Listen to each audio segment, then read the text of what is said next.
Hello, আসসালামু আলাইকুম। আমি তমা মির্জা। আমার আজকে এই ভিডিও বাইটটা দেওয়ার পেছনে অনেক লম্বা একটা গল্প আছে। এত লম্বা গল্প বলব না। কিন্তু একটু ছোট্ট করে বলতে চাই। আমরা সবাই বই পড়তে কিন্তু পছন্দ করি। কিন্তু সময় সুযোগের জন্য হয়তো ওইভাবে আ সব ধরনের বই পড়া হয় না। কিন্তু কোনো বই যদি হয় সেটা আপনার বাবাকে নিয়ে বা মাকে নিয়ে, তখন কিন্তু সেই বই পড়ার আগ্রহ চলে আসে এবং আমরা সময় বের করেই নিই যে, না দেখি না বইটা একটু পড়ি। মাকে নিয়ে কি আছে বা বাবাকে নিয়ে কি লিখেছে। এটা তো অন্যরকম একটা ইমোশন কাজ করে। সো আগ্রহটা বেড়ে যায়। তো সেই জায়গাটা থেকে, সেই আগ্রহ থেকে আমার হাতে আজকে একটা বই আছে যে বইটা আমি নিজে পড়েছি। আমার যারা খুব কাছের তারা জানে যে আমার খুব একটা ওইভাবে উপন্যাস পড়া হয় না।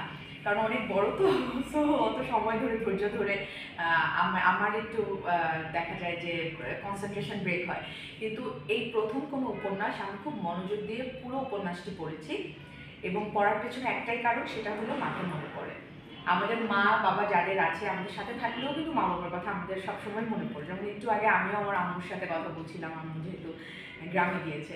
তো এই যে আম্মুর কথা মনে পড়ছে, এই যে আব্বুর কথা মনে পড়ছে, তো মনে পড়া থেকে কিন্তু একটা নাম চলেই আসে যে মাকে মনে পড়ে। তো নামটা খুবই টাচি আমার কাছে মনে হয়েছে এবং যাদের মা-বাবা নেই আমার মনে হয় তাদের জন্য তো এই শব্দটা খুব বেশি কাছের এবং খুব বেশি আবেগপ্রবণ করে দেয় যে মাকে মনে পড়ে।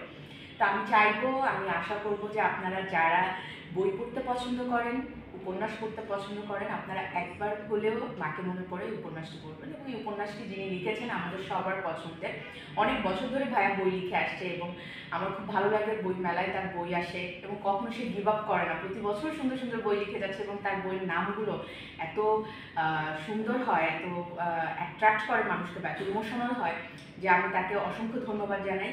আমি আশা করব যে আপনারা মাকে মনে পড়ে এই উপন্যাসটি পড়বেন এবং শাহ আলম সাজু ভাইয়ের জন্য অনেক, অনেক শুভকামনা, অনেক দোয়া। আপনারা ভালো থাকবেন। খোদা হাফেজ।